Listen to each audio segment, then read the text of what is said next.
Hello and welcome to episode 3 of the review and recap series for the OCR History B, History Around Us, local study of Himley Hall. Now I said in the previous video that there were 3 main time periods that you needed to be aware of.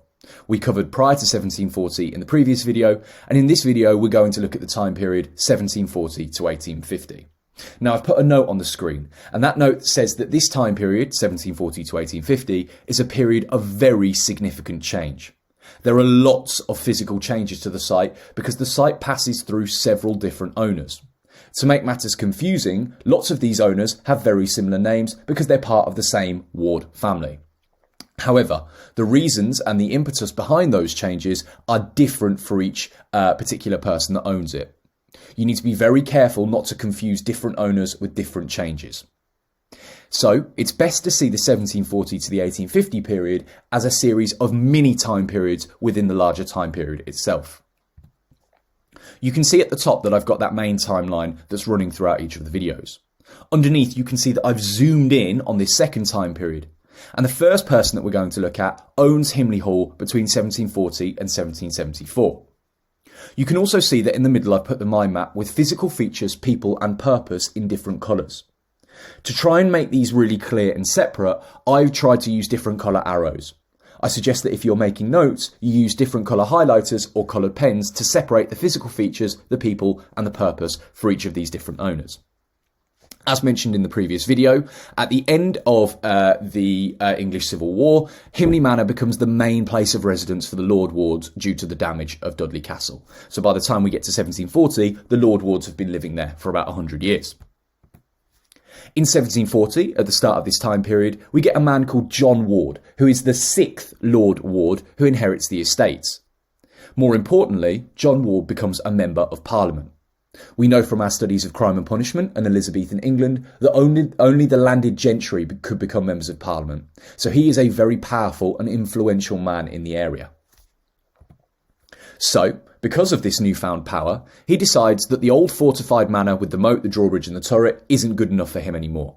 So he demolishes that fortified manor and rebuilds a dignified country home in a Palladian style. As soon as the main building itself is complete, he then decides he's going to add 2 additional wings either side of the building, the north wing and the south wing, and that's to make sure that the building is fully symmetrical. What do I mean then when I say that he rebuilt Himley Hall in a Palladian style? Well, Palladian is a European style of architecture inspired by the Italian architect Andrea Palladio. Palladian buildings are often very classical in appearance. They're very symmetrical, so they look the same on either side. And they're often very austere. They're very plain looking on the outside of the building itself. I've said to you in the previous videos that spelling and grammar matters. It's words like Palladian, classical, symmetrical and austere that you need to go away and learn the spelling of and be confident in using in your essays. Additionally, by the 18th century, so the 1700s, the aristocracy, so the landowners of the country, prefer a wide area of parkland around their stately home.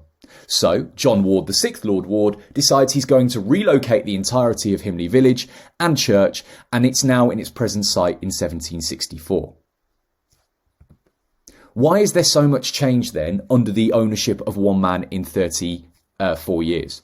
Well, that's because John Ward is now a very powerful man and he wants a home that reflects his newfound power and status. Additionally, the aristocracy across the country at this time are now preferring wide areas of parkland. They don't want to be near the villagers anymore in their homes. They want separate country homes that really symbolise the difference between the richest of the rich in the country and some of the poorer folk. So, under John Ward, the 6th Lord Ward, you can see that there's phase 1 of the building here. So when Himley Manor is destroyed and rebuilt, this is what it's rebuilt looking like. As soon as it's rebuilt, you can see in phase 2 that he's added 2 wings, the north wing on the left-hand side and the south wing. And again, not only does this quite significantly expand the size of Himley Hall, but it also makes sure that it's symmetrical. What do Palladian buildings actually look like? Well, this isn't an image of Himley Hall, but you can see that it actually shares some of its features. You can see that in these 3 images, they're very classical looking. They're very symmetrical, so if you were to put a mirror down the middle of it, it looks very similar on either side. And you can see what I mean about the austere, the plain exterior. Yes, there is some decoration around the porticos and the pediment itself, but the actual building itself looks quite plain on the outside. Again, these aren't images of Himley Hall, but I thought it would be useful to show you what Palladian buildings look like. So, now that we've done the first mini time period within the period 1740 to 1850, we need to look at the second owner in this time period.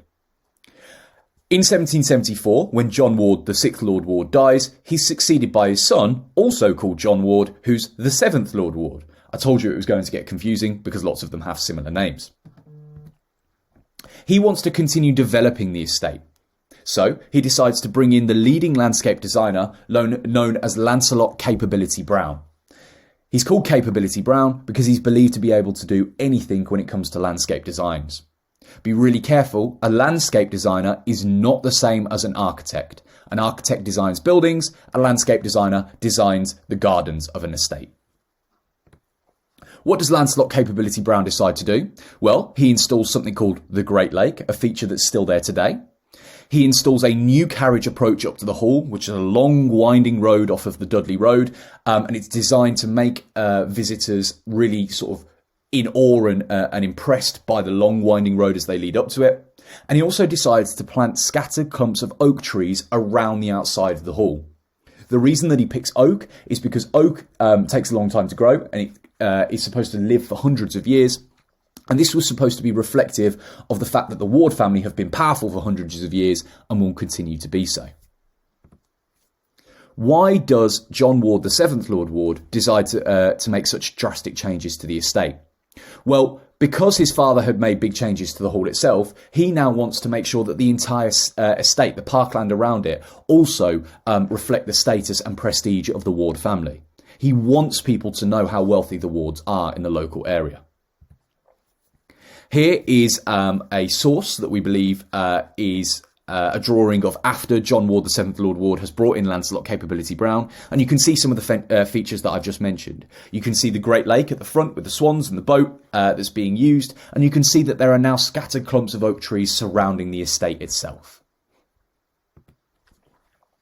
So, who's next in our line of owners between 1740 and 1850?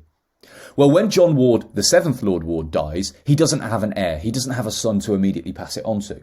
So, instead, the estate passes sideways to his brother, called William Ward. William Ward also becomes the 3rd Viscount. Viscount is another title that's added to the Ward family. More colloquially, so more informally, he's also known as the poor man's friend, and that's because of his support for several local charities in the Himley area. What physical changes does William Ward make? Well, he doesn't make any changes that are as grand as his brother and their father before them, but he does install an organ in Himley Hall. Now, this organ was created by perhaps the most skilled organ maker in the entire kingdom, called John Avery. John Avery had also installed organs in Westminster Abbey and Winchester Cathedral, two of the most important churches in the entire country. The organ installed at Himley was named one of the best private organs in the entire kingdom.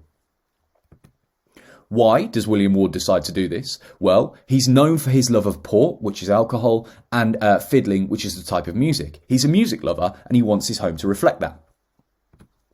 However, during the later 1700s, after this organ is installed, there are no major changes on the scale that we've seen before.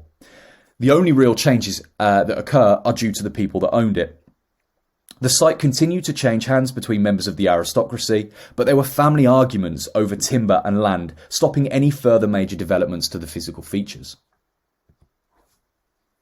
Finally, the last person that we need to be aware of in this time period of 1740 to 1850 is between 1823 and 1850.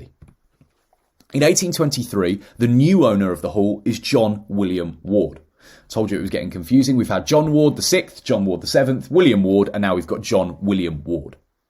He becomes the 4th Viscount. Additionally, he's a skillful politician, and he later becomes Foreign Secretary in 1827. He's an incredibly important man in terms of political power. Moreover, he becomes the first Earl of Dudley. Earl is a title, another title that's given to the nobility of the Lord family. They're growing massively in their power. So, to reflect this, he employs the most famous architect in London called William Atkinson. He commissions him to alter the hall's exterior quite dramatically. What does Atkinson decide to do? Well, he covers the original stone facade, the exterior of the building, in something called Atkinson cement. This gives it a red render appearance, which you can still see at Himley Hall today. Moreover, William Atkinson decides that he's going to make some changes to the north and the south wing, and that's to try and incorporate them into the main building itself, make it more uniform throughout. During these works, there is also a new stable which is constructed outside of the main hall itself, and a new brew and wash house. Why does John William Ward then decide that he's going to make the exterior of the building even more drastically changed?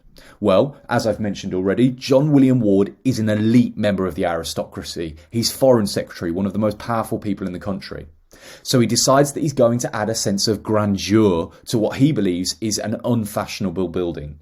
I've said already several times that spelling and grammar matters. Words like grandeur are words that you need to try and include in your essay when it comes to the changes that John William Ward made. So here we've got an image showing the elevation of the south wing in the 1800s by Atkinson. You can see that Atkinson has made some quite significant changes to the exterior of the south wing to try and make it more like the main building itself. Here is the image of the south wing today, and you can see some of those changes that William Atkinson was responsible for. He adds something called the balustrade, which is the railing running around the top of the south wing. He adds a parapet, which is the low protected wall on the roof. He had something called the portico, which is the roof, the sort of triangular roof part supported by the columns underneath it. And you've got the pediment, which is the front part of that triangular bit.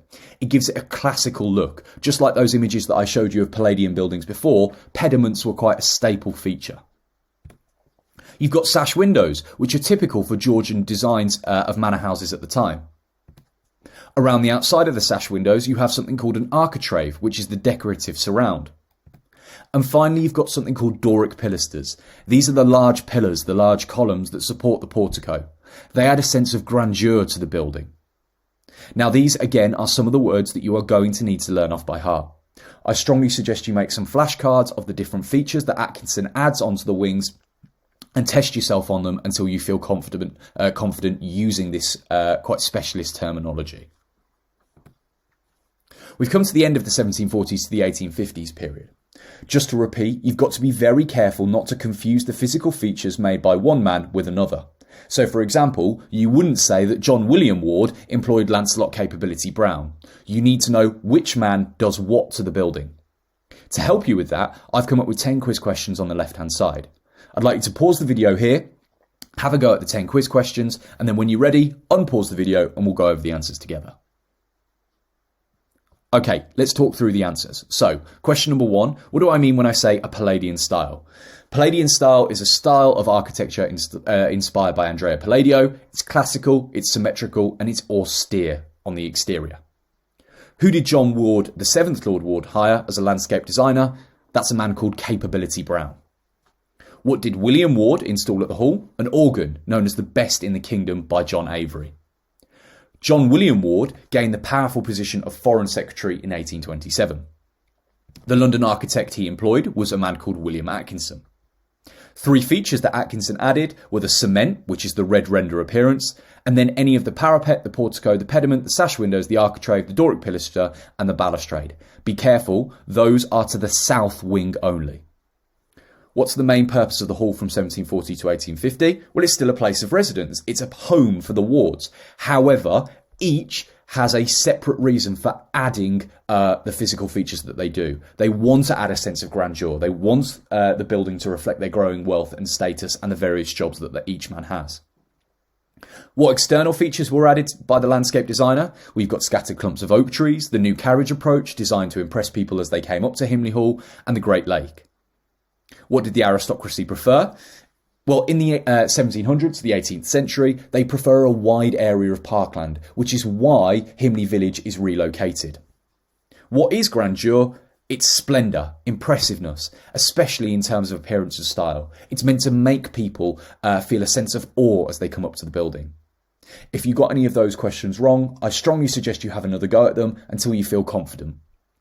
Thank you for listening to the latest episode of the Review and Recap series. Like I said, the 1740 to 1850 period is a time of massive change. It's one that is quite a good one to talk about in your essays, so make sure that you know each of the changes, the people and the purpose off by heart. In the next episode, we're going to look at the final time period, which is 1900s to present. Thank you for watching.